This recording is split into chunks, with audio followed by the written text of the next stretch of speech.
দেখুন, আজকের ভিডিওতে আমি বিজেটির বিভিন্ন কনফিগারেশন সম্পর্কে আলোচনা করব, অর্থাৎ কমন বেস, কমন ইমিটার এবং কমন কালেক্টর।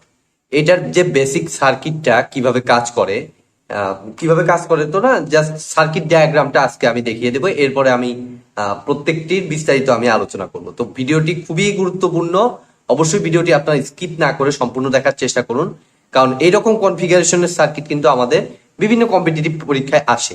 ঠিক আছে, খুবই গুরুত্বপূর্ণ এবং এটাতে আমাদের বিভিন্ন রকম কনফিউশন কাজ করে, কিভাবে আমি কানেকশন দেব এবং এটা সঠিক কিভাবে, এই জিনিসগুলো নিয়ে। তো সেটাই আমি চেষ্টা করব আপনাদেরকে ক্লিয়ার করে দেওয়া। এবং বরাবরের মতোই আমরা বলবো যে আমার চ্যানেলে যারা নতুন তারা আমার প্লেলিস্ট থেকে বিজেটির আগের ভিডিওগুলো কাইন্ডলি দেখে আসুন। আপনারা বিজেটি বাংলা টিউটোরিয়াল নামে একটি প্লেলিস্ট পাবেন, সেখানেই আগের ভিডিওগুলো আছে। ঠিক আছে, তো চলুন আমি আলোচনা শুরু করতেছি। প্রথমত আমাদের হচ্ছে বিজেটির বিভিন্ন কনফিগারেশন। তো প্রথম কনফিগারেশনটা হচ্ছে আমাদের কমন বেস। ঠিক আছে, তো আমি সিম্পলি এখানে লিখলাম যে কমন বেস। এবং আমি এর আগের একটি বেসিক ভিডিওতে বলেছি যে বিজেটি এনপিএন এবং পিএনপির মধ্যে আমরা বেশি ইউজ করব এনপিএন কে। ঠিক আছে, কারণ এটাই প্র্যাকটিক্যালি সব থেকে বেশি ইউজ হয় পিএনপির তুলনায়। ঠিক আছে, তো আমি এখানেও দেখুন কমন বেস কনফিগারেশনটা আমি এনপিএন ট্রানজিস্টর দিয়ে করার চেষ্টা করব।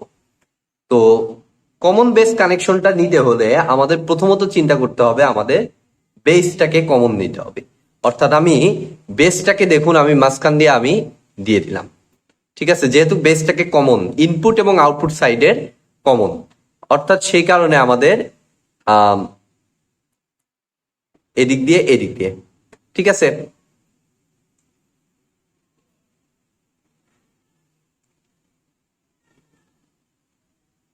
তো বেস হয়ে গেছে। এবার আমাদের ইমিটার এবং কালেক্টর। তো ইমিটারটা নর্মালি দিতে হয় হলো ইনপুট সাইডে। ঠিক আছে, এবং কালেক্টরটা অলওয়েজ দিতে হয় হচ্ছে আউটপুট সাইডে। তো ইনপুট সাইড আমরা মনে করলাম এই সাইডটা এবং আউটপুট সাইডটা আমরা এই সাইড মনে করলাম। ঠিক আছে, তো ইমিটারটাকে ইনপুট মানে আমাদের যেহেতু এনপিএন ইউজ করতে হবে, অতএব ডিরেকশনটা এদিকে, যেহেতু পি প্লাস থেকে মাইনাসের দিকে।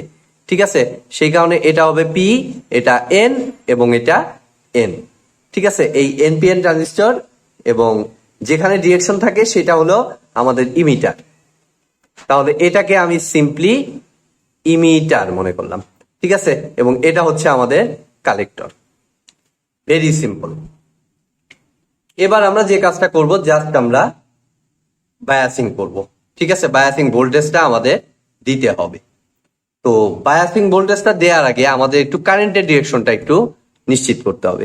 তো তার জন্য দেখুন এখানে আমাদের ইমিটার কারেন্ট এদিক দিয়ে যাচ্ছে এবং আমরা ট্রানজিস্টরের বিজেটির এর আগে দেখেছি যে আইই ইকুয়াল টু অলওয়েজ হয় হচ্ছে আইবি প্লাস আইসি। তো আইইটা যেহেতু আউটগোয়িং, তাহলে আইবি আর আইসি যেহেতু দুটো প্লাস মাঝখানে আছে, অতএব সেই দুটো অবশ্যই হতে হবে ইনগোয়িং। অর্থাৎ আইই যেহেতু এই পয়েন্ট থেকে বের হয়ে যাচ্ছে, আইবি এবং আইসি কে অবশ্যই এন্টার করাইতে হবে। অর্থাৎ আমাদের এই পয়েন্টটা এইদিকে হলো আইবি এবং এদিক থেকে এইদিকে হলো আইসি। ঠিক আছে, এবার আমরা এদিক দিয়ে একটা রেজিস্টর চিন্তা করি। এই রেজিস্টরটা দিলেও হয়, না দিলেও হয়, তবে দেওয়াটা ভালো। এবং ইনপুট রেজিস্টর হিসেবে এটা কাজ করতেছে এবং আউটপুটে আরেকটা রেজিস্টর আমি দিচ্ছি। এবং তারপরে আমাদের বায়াসিং ভোল্টেজটা দিতে হবে। তো বায়াসিং ভোল্টেজটা কি করব, সিম্পলি দেখুন আমার কারেন্ট যেহেতু এদিক থেকে ঢুকতেছে, কারেন্ট সবসময় প্লাস থেকে ঢুকে প্লাস থেকে বের হয়, অতএব এই প্রান্তটা হবে প্লাস, এটা হবে মাইনাস। ঠিক আছে, ভেরি সিম্পল। এবং সেম সিস্টেমে এখানে দেখুন কারেন্ট এদিকে আসতেছে, দ্যাট মিনস আমার এই প্রান্তটা হতে হবে মাইনাস এবং এই প্রান্তটা হতে হবে প্লাস। যেহেতু প্লাস থেকে কারেন্ট বের হয়, অতএব এদিক দিয়ে কারেন্ট বের হতে হবে এবং এই ডিরেকশন অনুযায়ী এটা আছে। এই কারণে এটা হবে মাইনাস এবং এটা হবে প্লাস। খুবই সিম্পল। তো এভাবে আমরা মেইনলি কমন বেস কানেকশনটা দিব। এবার আসুন সেকেন্ড কনফিগারেশন, অর্থাৎ আমাদের কমন এমিটার, কমন ইমিটার।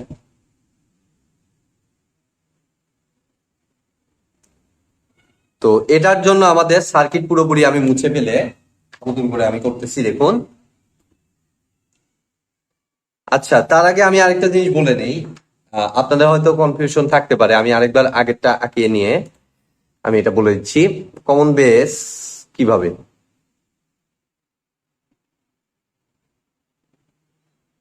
এটা কি ছিল প্লাস, এটা মাইনাস। দেখুন আমি বলছিলাম যে এই সাইডটা আমাদের আউটপুট, এই সাইডটা ইনপুট। দেখুন ইনপুট এবং আউটপুটের মাঝখানে বেসটা কিন্তু কমন হিসেবে আছে, সেই কারণে এটার নাম দেওয়া হয়েছে কমন বেস।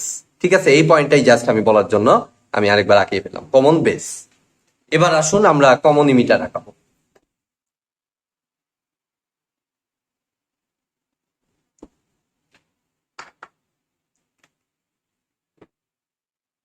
তো এবার আমাদের ইমিটারকে কমন করতে হবে। তো তার জন্য দেখুন আমি ইমিটারকে কমন করা মানে আমার ইমিটার হচ্ছে এই প্রান্তটা, এটাকে আমি নিচে পাঠিয়ে দিলাম।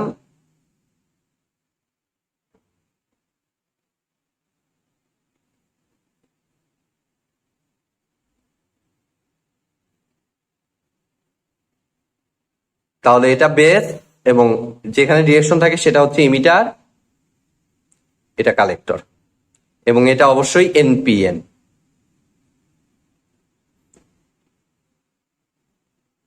এবার আসুন বায়াসিং। তো বায়াসিং দেওয়ার আগে আমি রেজিস্টরটা দিয়ে নিচ্ছি এখানে।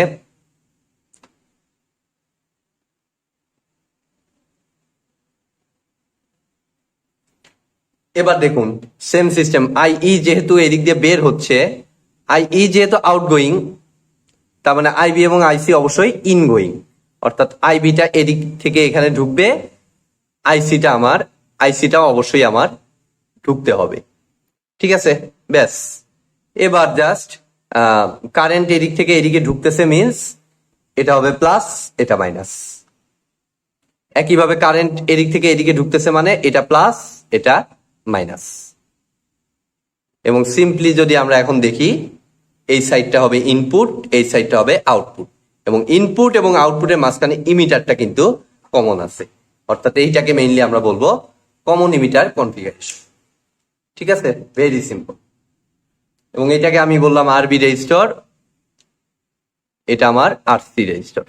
ঠিক আছে, তো চলুন এবার আমি কমন কালেক্টরটা আঁকিয়ে ফেলি।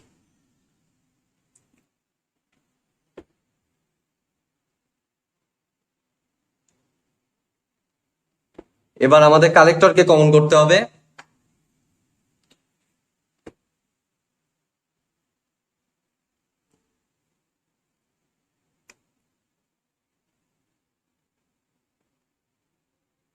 তো কালেক্টরকে কমন করা মানে এই প্রান্ত, এই প্রান্ত, এদিক দিয়ে কারেন্ট আমার, এটা ইমিটার এবং এটা আমার কালেক্টর, এটা বেস এবং এটা অবশ্যই এনপিএন ট্রানজিস্টর। এদিক দিয়ে একটা রেজিস্টর, এদিক দিয়ে একটা রেজিস্টর। এখন আসুন বায়াসিং। তো বায়াসিং বুঝতে হলে আমার কারেন্টের ডিরেকশন আগে দেখতে হবে। আইই এদিক দিয়ে আউটগোয়িং, তাহলে অবশ্যই আইবি এবং আইসি দুইটাই ইনগোয়িং, অর্থাৎ আমার আইবিটা এদিকে, আইসিটা হচ্ছে এদিকেই ঢুকতে হবে। তাহলে আইবি এবং আইসি কে ঢুকিয়ে দিলাম। এখন জাস্ট আমাদের আইবি কে যেহেতু এদিক দিয়ে ঢুকাইতে হবে, অবশ্যই প্লাস থেকে কারেন্ট ঢুকবে, মানে এটা প্লাস, এটা মাইনাস, এবং এদিক থেকে এদিকে আসতেছে মানে এটা মাইনাস, এটা প্লাস।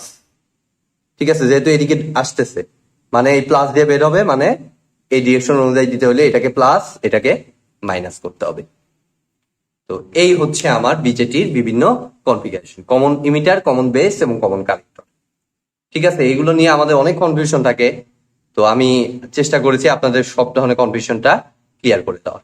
আমি নেক্সট ভিডিওতে ইনশাল্লাহ পার্ট বাই পার্ট প্রত্যেকটা জিনিসের অ্যাকশন এবং ম্যাথমেটিক্যাল ইকুয়েশন গুলো আমি ডিসকাস করবো। কমন বেস, আবার কমন কালেক্টর, কমন ইমিটার, এগুলো প্রত্যেকটা কেসের জন্য আমি ম্যাথমেটিক্যাল ইকুয়েশন এবং বিস্তারিত আলোচনাগুলো করব। তো আজকের মতো ভিডিওটি এ পর্যন্তই। ভিডিওটি যদি ভালো লেগে থাকে অবশ্যই ভিডিওতে একটি লাইক দিবেন বন্ধুদের সাথে বেশি বেশি শেয়ার করবেন। আর চ্যানেলে নতুন হয়ে থাকলে অবশ্যই চ্যানেলটি সাবস্ক্রাইব করবেন। ধন্যবাদ।